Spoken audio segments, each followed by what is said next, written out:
édition spéciale ce matin sur Radio J. Et nous retrouvons à présent Stéphane Juffa, directeur de la Metula News Agency située au nord d'Israël. Bonjour Stéphane.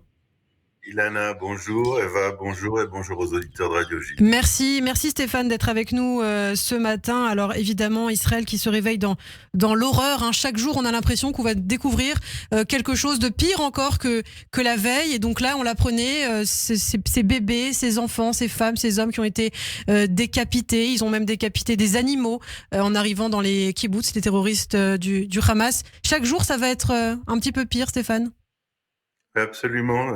Ce qu'on a essayé aussi de faire, enfin pas nous, mais le gouvernement et les médias principaux, c'est de distiller l'information sur tous les aspects intolérables de l'information au compte-gouttes. Parce que si on avait fait ces révélations le premier jour, alors qu'on était en état de choc absolu, si on avait parlé de 1200 morts et de ces exactions, et je veux pas être un oiseau de mauvais augure, mais on est présent à Gaza, dans le pourtour de Gaza, et puis c'est pas tout, malheureusement. Il y a encore d'autres atrocités. C'est insupportable. Et on va uniquement au cours de ces journées difficiles, et à la fin de cette guerre, on va saisir l'ampleur de l'horreur de ces animaux humains. Alors hier, nous parlions, Stéphane, ensemble, et vous nous disiez que maintenant, là où vous étiez, dans le nord d'Israël, presque 80% des familles avaient fui, c'est ça ? Ouais, on est tout seul entre nous, Ilana, ce matin. On est à 400 mètres du Hezbollah. Mais il y a eu des alertes pour que tout le monde parte. Ainsi, le gouvernement israélien a dit aux Israéliens de partir dans le nord. C'est pas le gouvernement, c'est l'autorité municipale, en accord avec des évaluations de situation avec l'armée. Et puis Metula, c'est un petit peu spécial, c'est comme une péninsule en territoire libanais. Donc partout où je regarde autour de nous, c'est le Liban. Et il y a d'ailleurs qu'une route qui nous relie à Israël, à Kiryat Shmona. La situation est un peu particulière. Et puis c'est pas des alertes, Ilana, c'est des actes de guerre. On a reçu déjà des obus de mortier. Hier, il y a eu des attaques dans le Golan. Vous l'avez mentionné dans vos rappels des nouvelles. Et puis il y a eu des attaques du côté de la Méditerranée. 15 projectiles qui ont été tirés sur 2 localités. Heureusement que Mayer, le dôme de fer, a fait son travail et puis il les a interceptés. Il y a eu des tirs pas loin de nous, à 25 kilomètres, dans le village d'Avivim, sur un blindé de Tsahal. Et c'est inquiétant. Il y a ce qui se passe, dans le Golan. Donc c'est vraiment des faits.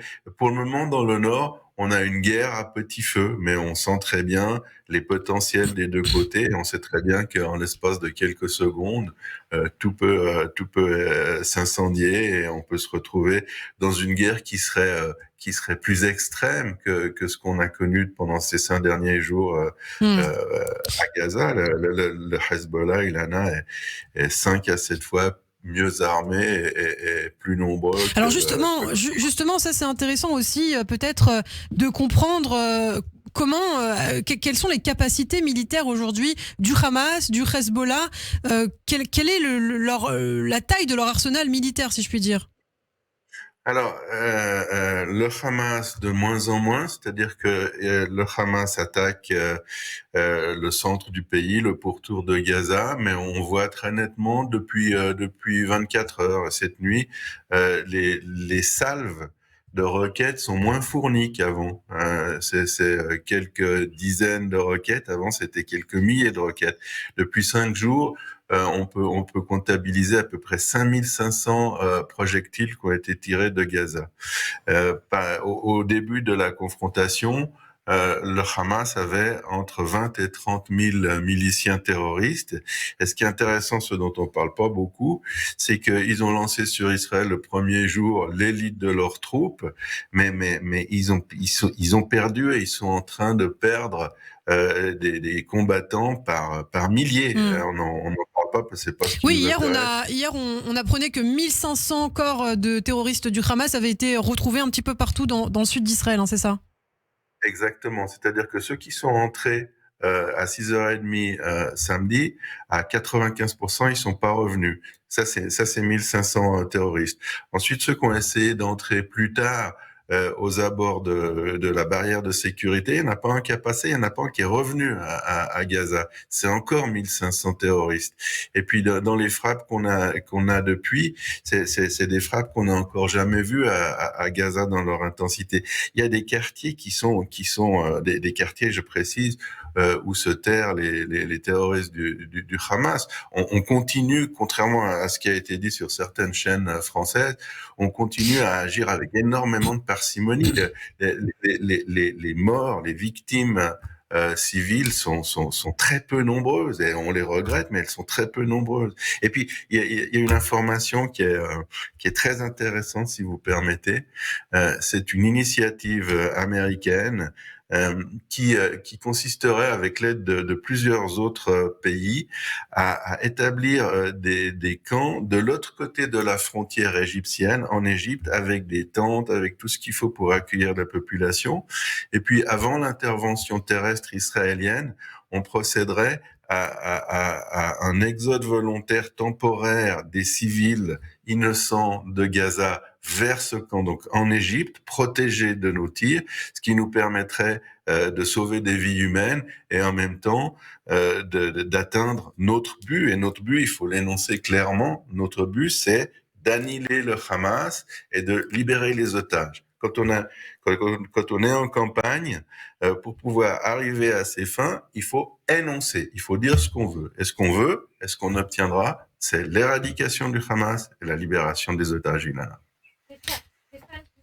Stéphane Juffa, on a vu les Américains qui envoient de l'aide militaire lourde, carrément le plus gros navire de guerre au monde, un navire de guerre américain. Pourquoi ? Bonjour Eva. Bonjour.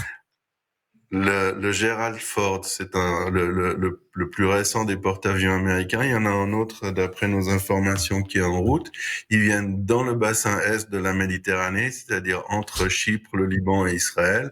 Et ils viennent, ces bateaux, c'est pas ceux qui amènent des marchandises et des moyens de combat. Ils sont ici en cas d'intervention de l'Iran. Et il se passe autour de ça une coalition très intéressante qui inclut la France d'ailleurs. On est de nouveau dans un système à deux blocs. Un bloc, c'est les pays occidentaux, européens, Grande-Bretagne, Israël, États-Unis. C'est l'axe du bien, c'est l'axe des pays démocratiques. Et en face de nous, on a aussi un bloc compact, nouvellement recréé, qui comprend la Russie, la Chine principalement, mais aussi l'Iran et tous les pays du genre Irak, etc. Et ça, c'est une nouvelle limitation avec beaucoup de courage politique de la part du président Macron en France qui s'est rattaché à ce wagon. Et il y a une reformulation face aux barbaries de ce qu'est l'Occident, ce que sont nos valeurs. Merci beaucoup Stéphane Juffa pour toutes ces précisions. Merci Stéphane, on vous retrouve très bientôt sur Radio J. Surtout faites attention, prudence bien entendu ce matin.